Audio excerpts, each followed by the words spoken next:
अस्सलाम वालेकुम दोस्तों, आज की इस वीडियो में हम फल्कियात की सारों से बड़ी थ्योरी बिग बैंग के बारे में बात करेंगे। बिग बैंग थ्योरी के बारे में आज हम आपसे बात करेंगे और आपको बताएंगे कि साइंस इस बारे में क्या कहती है और कुरान पाक में इसके बारे में क्या लिखा हुआ है।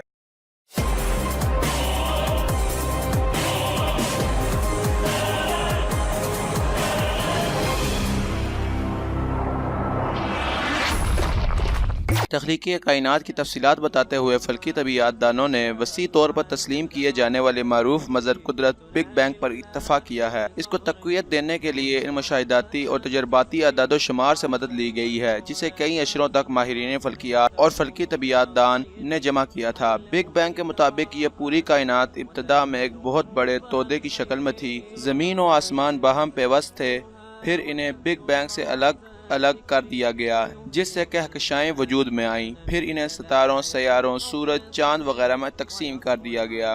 कायनात की इब्तदा बेमिसाल थी और इसके इत्तफाकन वजूद में आ जाने के इम्कानात बिल्कुल कोई नहीं थे। दोस्तों, ये जो चीज़ है, ये जो थ्योरी है, ये साइंस कहती है कि कायनात किस तरह वजूद में आई। तो अब हम देखते हैं कि कुरान पाक में अल्लाह ताला का इस बारे में क्या इरशाद है और अल्लाह ताला क्या फरमाते हैं कि हमने ये कायनात कैसे पैदा फरमाई। अऊज़ु बिल्लाहि मिनश शैतानिर रजीम। बिस्मिल्लाहिर रहमानिर रहीम। अवलम यरल लज़ीना कफ़रू अन्नस समावाति वल अर्द कानता रत्क़न फफ़तक़नाहुमा वजअलना मिनल माइ कुल्ल शैइन हय्य अफला युमिनून। तर्जुमा।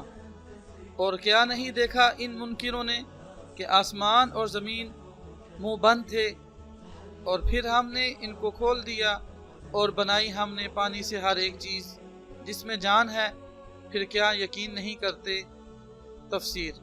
क्या इन काफिरों को ये मालूम नहीं हुआ कि आसमान और ज़मीन पहले बंद थे, यानी ना आसमान से बारिश होती थी ना ज़मीन से कुछ पैदावार होती थी।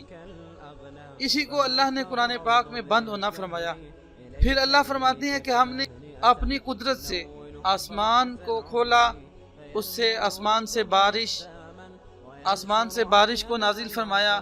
उस बारिश के ज़रिए हमने ज़मीन को भी खोला, उससे नबातात और हर जानदार चीज़ को बनाया, यानी हर जिंदा जानदार के वजूद और बका में पानी का दखल ज़रूर है, ख़्वा बिला वास्ता हो या किसी वास्ता से हो।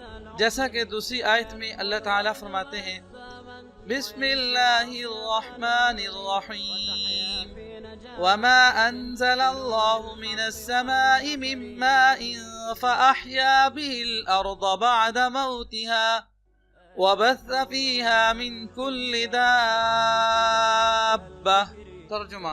और क्या नहीं नाजिल किया अल्लाह ताला ने आसमान से पानी को, फिर उस पानी से अल्लाह ने जिंदा किया ज़मीन को, बअद मौतिहा, उसके मरने के बाद, यानी उसके मुर्दा होने के बाद, वबथ फीहा मिन कुल्लि दाब्बा, और अल्लाह ताला ने हर जानदार के लिए उससे नबातात को उगाया। और हमने अपनी कुदरत से आसमान को बमुकाबला ज़मीन के इसके ऊपर मिसल एक छत के बनाया है, हर तरह से महफूज है ये आसमान, यानी गिरने से भी, टूटने से भी। और ये लोग आसमान के अंदर की मौजूदा निशानियों से एराज़ किए हुए हैं, यानी इनमें गौर व फिक्र और तदब्बुर नहीं करते।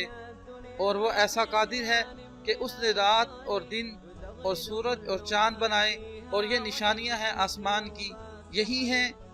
और शम्स व कमर में से हर एक दायरे में इसी तरह चल रहे हैं, गोया के तैर रहे हैं। तो दोस्तों, आपने सुना कि कुरान पाक में सब के बारे में क्या इरशाद है, इसका तर्जुमा आपने सुना और इसकी तफसीर भी आपने सुनी। तो इस बात से यह जाहिर होता है कि साइंस ने अभी तक कोई तरक्की नहीं की। साइंस ने अभी तक जो भी बताया वो हमारे नबी हज़रत मोहम्मद सल्लल्लाहु अलैहि वसल्लम ने हमें 1400 साल पहले ही बता दिया था, और कलाम पाक में अल्लाह ताला ने ये सब कुछ पहले ही इरशाद फरमा दिया था। दोस्तों, कुरान पाक में हर चीज़ का हल मौजूद है और कायनात की हर एक चीज़ के बारे में लिखा हुआ है, बस इसको पढ़ने के लिए समझ और इल्म चाहिए। तो दोस्तों, मैं उम्मीद करता हूँ कि आपको ये वीडियो पसंद आई होगी। तो अगर आपको ये वीडियो पसंद आई है तो इस वीडियो को लाइक करें, और अगर आप इस तरह की मज़ीद वीडियोस देखना चाहते हैं तो हमारे चैनल को सब्सक्राइब करें। Thanks for watching.